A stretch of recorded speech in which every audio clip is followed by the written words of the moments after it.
It makes them laugh. Yeah. They loosen up, they take one.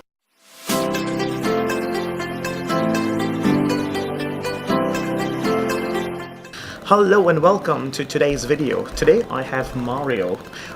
You're from Germany, aren't you? Yep. Exactly. And Mario is a street performer too, but in a different way. So you don't really do streets, do you? You do streets, restaurants. Yeah. So what he does is he goes into a lot of restaurants and he busks, which again, everything is still busking. I did go on Instagram Live chatting with someone and I did mention about busking being different. So I do want to correct that. Now, you don't do this at the moment. I do it, but not so much anymore. Okay. So I'm doing a little bit more events now, like private parties and so on.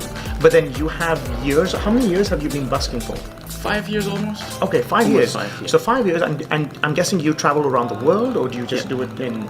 So I did travel quite. Look, right now I'm mainly in London, but before that I traveled in US a little bit, like in Miami and so on. And a little bit Mexico, Colombia, those kind of places. Okay, and how is the magic out there? What's the scene like out there? Could you just go into bars and perform? Well, you have to ask for permission. So every time that's actually everywhere in the world, you just ask for permission. Okay. So when you go in there, you have to ask the manager. Okay. Because a lot of people, when they start off, they make the mistake and they ask the waitress, for example. Right. Or the waiter. Right. So you have to ask the manager. Okay. So when you go in and you see the manager, you see the waitress. I mean, you ask for the manager, because if you talk to the waitress, the waitress just does her job. She doesn't know if your bar wants this or the restaurant wants this. Okay. So they just always say no. So you always gotta ask for the manager, and you ask the manager if you can show them some magic. Perfect. So that's how you do, and then you go up to tables. Now, what's your approach like on tables? Because it's a little different. That's an interesting one, yeah. So it's very different from when you do gigs. Because when you do gigs, you could just go up and ask, like, do you want to see some magic? You know. But if you ask if they want to see some magic, I've tried that. Most of the times, like, they say yes or they say no. They're not sure. They're somewhere in between. But if you don't give them a choice, then that's better. So you go up to them and you just say, pick a card, for example. Right. Like, okay. So you just go straight in there. Yeah. For it. Okay. Just basically say, pick a card, and they don't even know what to do, so they just take one. Yeah. They don't have enough time to think about it. Right. Say yes or no. So you don't give them the options to say no. Right. They take a card. And then they can say no if they really don't want to see it. Fair enough. That happens. Yeah. But most of the times they just take one, and if they're not sure, oftentimes you can just make that little gag where you just have one card sticking out. Oh, you know? right. Okay, yeah. Because then it makes them laugh. Yeah. They loosen up. They take one. So you break the ice by making a joke, and then how do you approach for tips? That's a tricky one. I just cannot do that. So. That's a very tricky one, because most people, like at first I got freaked out about that. Yeah. And I felt like a beggar.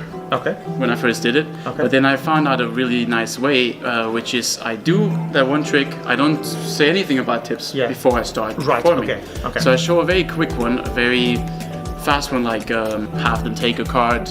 And oftentimes it's nice to get it wrong. Okay. And then get it right. So like kind of like a magician in trouble sort of scenario. Magician in trouble, but very fast. So a very quick trick. Yeah. So it establishes like trust, basically. Right. And then from there you go straight. You ask them, do you want to see some more? You don't even talk about tips yet. You just say, do you want to see some more? Because before that I always said, now I can show you some more. But now I don't do that. I just say, do you want to see some more? Fair enough. And then they say yes. But now if they already said yes, now you say, I can show you much more. All I would ask for is a little tip at the end if you like what you see, or something like that. You That's can a good one. That's a good say way whatever to do you it. like, but because they've already said yes, now they normally say yes to that as well, right? That's great. And if you just after the first trick ask, I'm going to show you some more for tips, then they might say no, right? So you have to ask first, do you want to see some more? Then they say yes, and then you ask for the That's for great. tips, basically. That's great. So where could they find you right now? If someone wants to see you perform, do you perform any bars right now? Yeah, I do. Actually, I do have a new place. I don't perform for tips there, but that's my new residence is Perfect. W See? Hotel. Yeah. Oh, that's great. Yeah. Okay, so this is Central London, right in the heart. Central Leicester London, Square. Leicester Square, W Hotel on Perfect. Saturdays. I'm not there every time because sometimes I have an event, so I give it up. Okay. But most Saturdays from 1:30 to 4:30, you can see me. That's fantastic. Perfect. Well, thank you so much for this interview, Mario. It was great to talk to you. I hope you learned something. And if you want to get out there and start busking, just get out there and do it. All right, I'll see you guys next time. Take care. Bye-bye.